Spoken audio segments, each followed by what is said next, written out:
코픽스는 5개월째라. 모르면 크게 당해요. 코픽스라는 게 쉽게 생각하면요.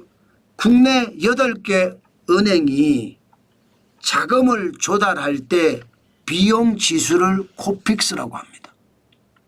은행이 자금 조달하는 이유가 뭐예요? 대출해 주려고 자금 조달을 하는 거잖아요. 자금 조달의 방법은요. 예금을 받는 방법이 있고요. 아니면 채권을 발행하는 방법이 있고요. 아니면 뭐 한국은행에서 빌려오는 방법도 있습니다. 여러 가지 방법이 있겠죠. 이런 방법에 공짜로 그냥 가지고 올 수 있는 건 아니잖아요.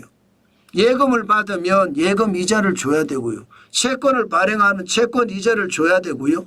한국은행에서 빌려오면 콜금리를 줘야 됩니다.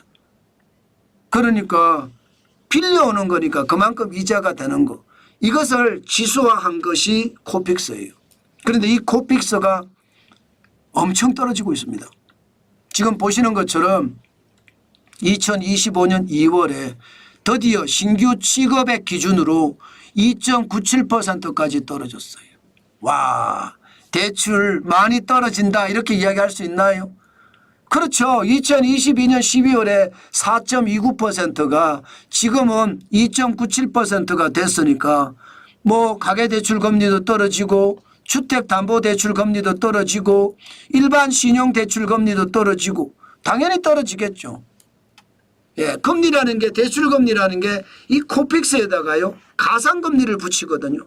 가상금리는 은행이 뭐 사무실도 필요하고 사람도 필요하고 예 그렇게 대출을 해주기 위해서 은행업을 업무를 하기 위해서 예 각종 예 뭐 부대시설 뭐 그것도 필요하고 그게 비용이 들어갈 거 아니에요. 그 비용이 가상금리입니다. 이 가상금리를 추가한 다음에 대출금리를 내주는 건데 2.97%까지 떨어졌으니까 이제 대출금리 걱정 없다. 이제 연끌도 걱정하지 않는다. 이렇게 이야기할 수 있나요? 아마 코픽스만 보면 그렇게 볼 수 있습니다. 실제 잔액 기준도 3.36%까지 떨어졌거든요. 2023년 9월에 3.90%로 가장 많이 올라갔다 쭉쭉쭉쭉 빠졌습니다. 그래서 지금 3.36%. 그러면 대출금리가 어떻게 될까요? 대출금리가 많이 떨어집니다. 국민은행은 최저 주택담보대출금리가 4.32%예요. 최고는 5.82%고요. 예, 우리은행도 마찬가지 최저가 4.32%고 최고가 5.82%입니다. 이거 3월 17일부터 적용이 됐습니다. 코픽스가 2.97인데 비해서요. 예, 그러니까 대출금리가 빠졌다. 그만큼 여유가 생겼다. 이렇게 이야기할 수 있나요? 예, 물론 그렇게 이야기할 수 있습니다. 그런데 제가 제목을 모르면 크게 당해요. 이 말을 잘했잖아요. 왜 제가 이런 제목을 달았을까요? 아니 은행에서 자금을 조달하는 비용이 줄어들었으니까 예, 코픽스가 떨어지면서 여기에 가상금리도 좀 떨어지면 대출금리가 떨어지겠네. 실제로 대출금리가 떨어졌는데 뭐가 걱정이냐. 뭘 모르면 크게 당한다는 이야기냐. 제가 말씀드리고 싶은 것은 금리가 기준금리가 떨어지는 것만큼 또 대출금리가 많이 안 떨어질 수 있다는 거예요. 왜? 국고채 발행이 지금 엄청나게 늘어납니다. 지금 보세요. 2025년 올해 발행 규모가 현재는요 197조 6천억 원입니다.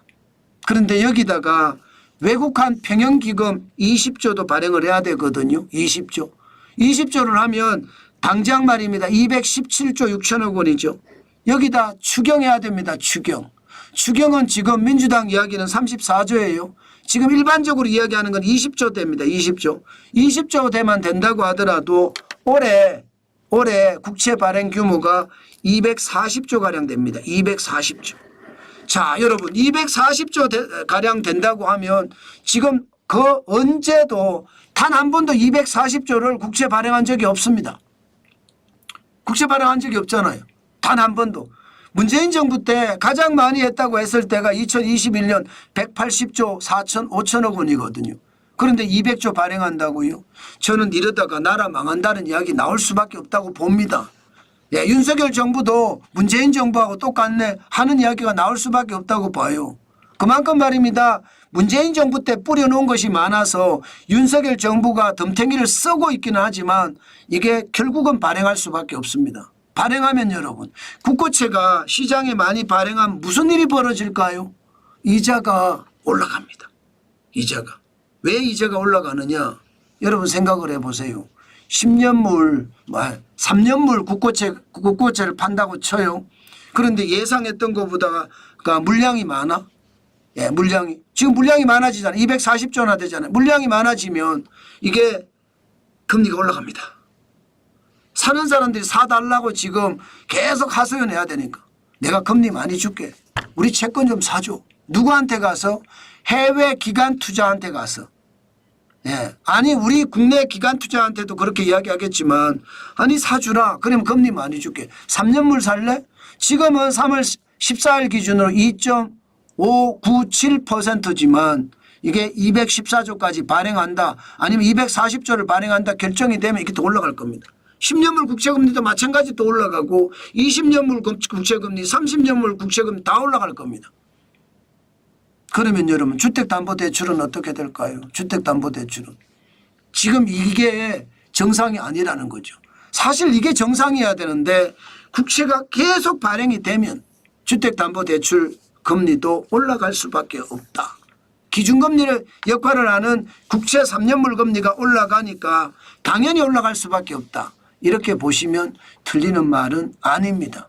그래서 여러분 무리하게 대출 받지 말자는 뜻이에요. 자칫 말입니다. 지금이 주택담보대출의 금리가 싸니까 금리가 더 이상 안 올라갈 거야. 오히려 계속 떨어질 거야. 이렇게 생각하면서 영끌해서 또 집을 사잖아요. 그러면 사단이 날 수 있다는 뜻입니다. 그만큼 시장은 항상 변동적이고 그 변동에 저는 항상 대응해야 된다고 봐요. 어떤 분들은 그렇게 이야기해요. 기준금리 계속 내릴 건데 뭐가 걱정이냐. 기준금리 계속 잘 못 내립니다. 쉽게 내리지 못해요. 미국도 기준금리를 올릴 수 있거든요. 2월 25일 현재 우리가 2.75%입니다. 이거 우리 0.25%포인트 이미 내린 거예요. 미국하고 금리차가 지금 1.7%포인트 차이가 납니다. 1.75%포인트 차이가 나죠. 그러면 여러분 주식시장에서 평균 수익률이 3%에 4%대입니다. 그런데 한미 금리차가 1.75%가 나면 한국 시장에 투자하겠습니까? 저는 그것 때문에 금리를 계속해서 내리는 건 쉽지 않습니다. 그렇기 때문에 여러분 조심하시고 또 조심하시고 조심하시라.